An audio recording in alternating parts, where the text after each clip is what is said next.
Well, welcome to the 700 Club. More horrific pictures from Ukraine. A family of 5 all dead on the ground after a Russian military strike. Hundreds more believed to be crushed under the rubble of a bombed building. Vladimir Putin's war crimes against civilian targets in Ukraine continue to mount. Russian forces are stalled as Ukrainian troops wage a counterattack. Now, fears are rising that Moscow will unleash chemical weapons in the fray. Brody Carter reports. Death and destruction follow Russian forces as they continue attacking civilians. First responders cover the bodies of a family of 5 with blankets after a Russian missile strike in Chernihiv. And an urgent rescue effort underway in Mariupol, where survivors could be trapped alive under the rubble of a shelter destroyed in a Russian airstrike. Out of the more than 1,000 believed to be in the building, only about 130 have been rescued so far. The White House is now tallying up Vladimir Putin's war crimes. President Biden said that, in his opinion, war crimes have been committed in Ukraine. Personally, I agree. Intentionally targeting civilians is a war crime.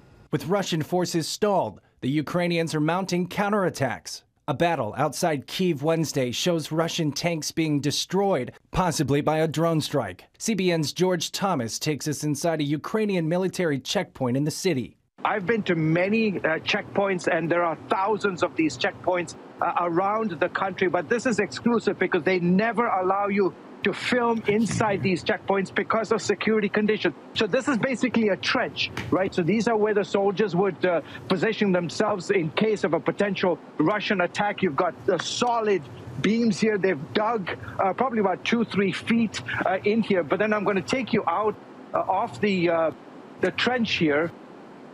And you can see here it's camouflaged, obviously with camouflaged material.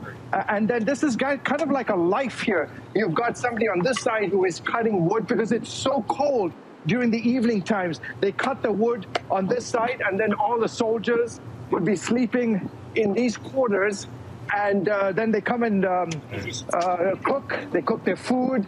You've got somebody making probably some borscht. This is food that's also happening as well. So, this is the life on the security checkpoint. There are multiple soldiers who take their shifts, 6, 7, 8-hour shifts, and then they come here, take rest, get some food, and then they change their shifts again and go out to the checkpoint to protect this particular part of the city. With invasion stalled, there are fears a frustrated Vladimir Putin might invent a pretext to use chemical weapons. We believe that Moscow may be setting the stage to use a chemical weapon and then falsely blame Ukraine to justify escalating its attacks on the Ukrainian people. Putin is said to be isolated and frustrated with the pace of the invasion, compounded by the impact of economic sanctions and internal protests. In a recent meeting, he lashed out at what he called pro-Western traitors, labeling them scum who should be cleansed from Russian society. Putin has also reached out to China for military and economic aid. Today, President Biden is scheduled to talk by phone with China's president and warn him there will be consequences for helping Russia. Brody Carter, CBN News. Well, Russia's brutal assault on civilians is forcing millions to flee to neighboring countries. Most of them are women and children whose husbands and fathers stayed behind to fight. Operation Blessing is there, offering help to these exhausted families. Thanks to Operation Blessing donors, we're at the Poland-Ukraine border helping families fleeing the war. This is one mother's story. In February, we were preparing to leave for school. One day, we heard a very loud noise at our window. A rocket flew in front of our house. And we saw something flew by very fast. Then we found out it was Russian rockets from Kharkov. Olena couldn't believe what she was seeing. It's one thing to hear about this. Another thing when you see it with your own eyes. My older daughter did not sleep at night. She was listening. She was scared. For over a week, I couldn't sleep even if I wanted to. Olena knew she had to get away. It was very hard with 3 children. Plus, I'm 8 months pregnant. I decided to flee. because how could I give birth in this situation? Thanks to Operation Blessing donors, we're partnering with churches in Poland and helping families like Olena's. They're receiving life-sustaining supplies and finding rest and comfort as they flee the war in Ukraine. I trust God will provide for all our needs. He knows what is best for us. He will provide. That prayer is being answered by you. If you've been supporting Operation Blessing, if you're a member of the 700 Club, you're part of this relief effort. If you'd like to contribute, it's real easy. All you have to do is pick up the phone and call us. 1-800-700-7000. Say, I want to make a gift to the Operation Blessing Disaster Relief Fund. You can write to us at CBN Center. The address is on the screen, Virginia Beach, Virginia, 23463. You can text OB Crisis to 71777. You can go to cbn.com or ob.org, and you can give on the internet, and you can also call us. 1-800-700-7000. Be part of this relief effort. The need is staggering, and we need to be there to answer those prayers. The nation of Israel is opening its arms to Ukrainian Jews. Recently, the Jewish state received a plane load of children who made an escape from Ukraine. These refugees arrived just in time to celebrate Purim, the holiday which marks the deliverance of the Jewish people from a plot to destroy them.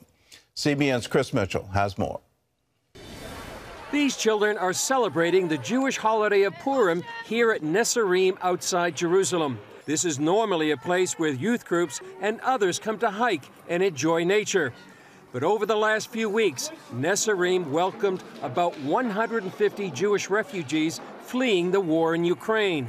Many of them are children who came without parents. The same second that I heard the alarm, I heard a missile fall and heard that the children woke up and were crying. God gave me the thought, send the children out now. That was 5 a.m.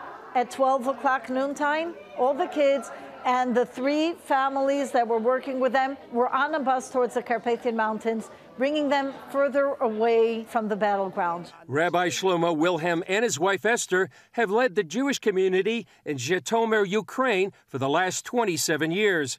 Their work includes the Alumim Center, a children's home and social center for parents and children. It was a miracle that we could get out with all the children. They were without passports, without permissions from their parents, and everyone got out to the last one. Some of the kids had no passports. Some of the kids, they got the parents to WhatsApp a copy of a handwritten permission that they're allowing us to take the kids. But because it's wartime, so rules were flexible. And that's how we got all the kids out and into Israel. Israeli Prime Minister Naftali Bennett greeted the community as they arrived. They are now staying at Netzarim thanks to the KKL Jewish National Fund. Within 48 hours, we changed the character of the center. The people that work here for volunteers from Keren Kayemet to Israel. We started to put closets together in the rooms to make them suitable for a long-term stay, that they would be suited for children, something that for sure isn't here usually. Manager Gili Maimon says the response has been overwhelming. We've received many requests to volunteer, also to donate things, clothes, toys, gift baskets, also many professional people, teachers that want to help and come teach Hebrew. This year's annual Purim party for nearby communities was even more special. Costumes, food, clowns, and games were part of the festive event. And it included a reading of the biblical book of Esther and its story of God delivering the Jewish people from a plot to destroy them in ancient Persia. Maimon says it's a privilege to serve the new arrivals. It's also fun to educate the children. They are very appreciative, very attentive, very loving. We are trying to give them the feeling of being at home and of fun.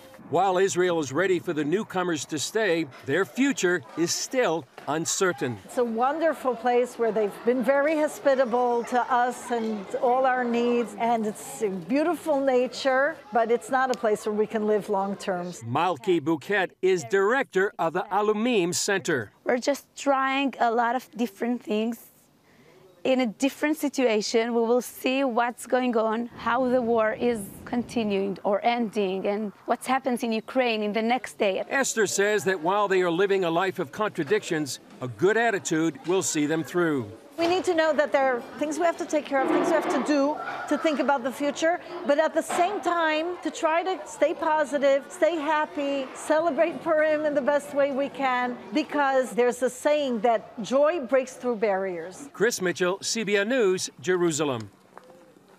It's amazing how the world is coming together to help the refugees, help those in need. Israel is opening not just to the Jewish refugees, but to all refugees from Ukraine. They're allocating a certain portion of their immigration status to take care of people in need. It's amazing how Europe's coming together. Poland, Romania, the countries neighboring Ukraine are opening their doors. Let's open our hearts to the people in need. If you want to be a part of it, all you have to do is give to the Operation Blessing Disaster Relief Fund. Numbers on the screen, 1-800-700-7000.